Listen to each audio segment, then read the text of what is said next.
What's up, YouTube land? VinTendo here, I'm Joe. and welcome back to the Retro Grab Bag Show. So, again, we're going to jump right into it. Joe, I thought it was time for us to just talk about the Castlevania Trilogy on NES. It's something that we always go back to. Real quickly, before we jump into 1, 2, and 3, which one of these do you think you play the most? Castlevania 3, for sure. Me too.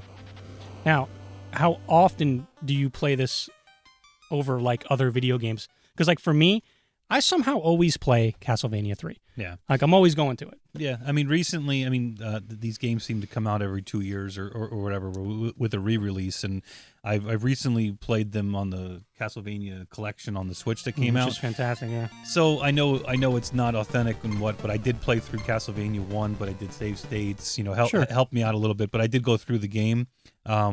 And I don't think because you can do that on the anniversary, yeah. Right, and you could even rewind and everything. So with the new features, it makes games like this very easy to go through. But I think people like that were stuck. Yeah, because the games are just Nintendo hard, so it's like you just can't do it. These would be correct. Yeah. Castlevania 2 was that game where it just confused you.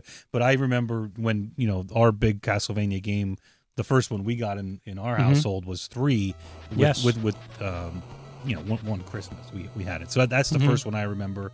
And Castlevania 1 I do remember playing. I think I played it at a friend's house, and I think it was also a big arcade game. Like you could play it in the arcade that we had here in town. But definitely 3. Well, like for me, like with the first time I saw Castlevania 1 would have been like at that time I'd seen a lot of Atari 2600. We'd seen Pac-Man, Asteroids, all that stuff. Then with Nintendo, I think we'd seen Mario and maybe Duck Hunt, stuff like that. When you guys started playing this one, I'm like, this is a horror movie. Right. Like, this is like, wow. Like, there's like, I mean, like, I think a lot of people had this reaction to Castlevania on NES was it's horror based. Right. Like, there wasn't a lot of that. No. I mean, Haunted House for 2600. I mean, you can't see, this has great graphics, music. Well, that's a whole nother topic. Music in this series is fantastic. So like seeing just seeing Castlevania was just like, wow. Cause I liked horror movies even that early, as I think we all did. I think we had seen Monster Squad at that point already before we had really gotten into Castlevania.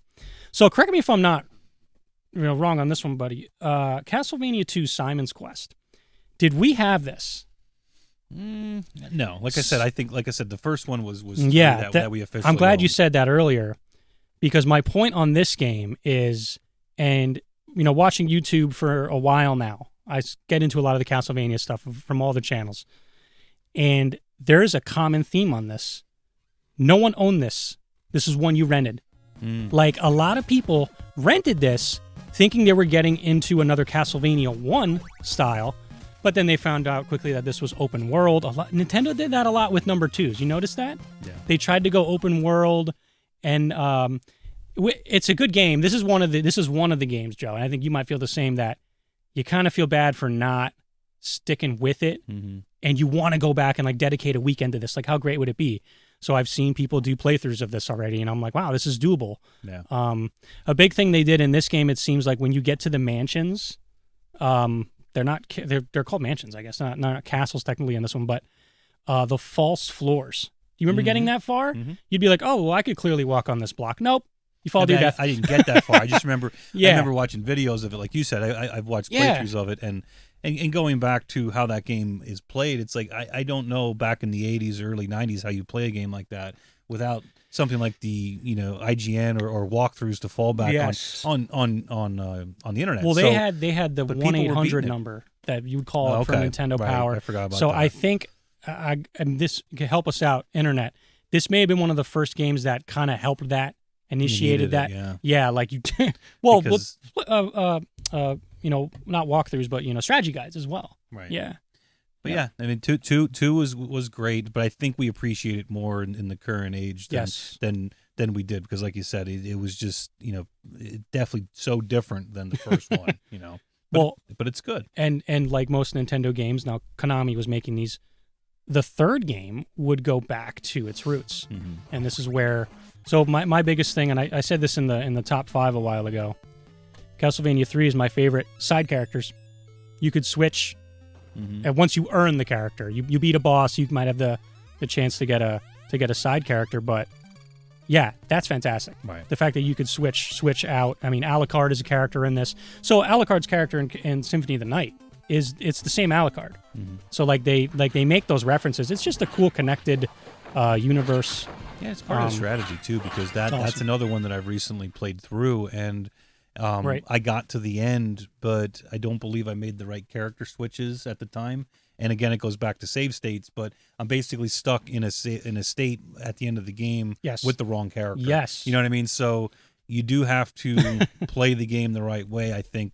I mean, you could still beat it with any character, I think, but it's very easy if you select, it could be easier, the right character at the end of the game. Yep. I forget each one of them had a different attribute. Yeah. Like Sypha was the most powerful. I didn't realize that until recently. I never played with her. I was more Grant. Love Grant.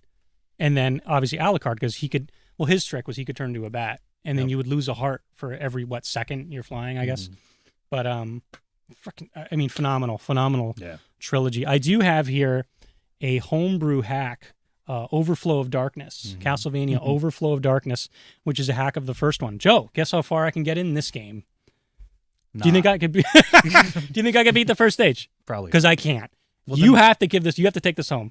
It is, wow. But then it's an authentic Castlevania game. Then no, it's way harder. But no, I just love the red card that they threw that in, and of course we have Simon's Quest on. This actually isn't too bad. I know a lot of the Tiger Electronics were horrible. We got a bunch of these when we were like going on car trips. Remember that? This wasn't one of them though. That was before the Game Boy existed, I guess. During, okay. I think it was during. But I know we had Mega Man, Double Dragon, maybe Double Dragon 2 or something. There might have been a Batman one in there too. But anyway, yeah. So why would you play this over the Game Boy if you had them both? Oh man, that's a tough question. Because it was a long car ride and we needed options. But yeah, it's definitely not a Game Boy. But it's just I always liked that it's his own little thing, a little artwork on there. Yeah, it just looks cool. It's just cool. But playing the game was just no. So do you know that they have reissued a lot of these, and it's this? I guess it's the same, but it's not. Yeah. You know what I mean? Like it's not like the old still school. The same gameplay. Yep. You can't beat it. Anyway, it's cool to have though. All right, I hope you enjoyed our little rundown of the NES Trilogy of Castlevania. We might do a part 2, since we love Castlevania so much, getting into the Super Nintendo and the PlayStation, and even the N64 era. And Genesis. There was a lot of Game Boy games, too. Well, I'm actually playing through the second Game Boy game.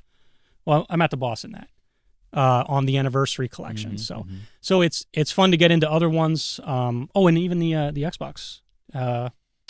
Those I've never gotten into. I mean, I think it ended with the OG Xbox ones. You probably haven't played them, Isn't that like a third person type of game? Yeah, but those games I've never gotten into. I think they perfected them a little better because the original one for N64 is rough. But if you remember, I played the crap out of that until I beat it. It wasn't good.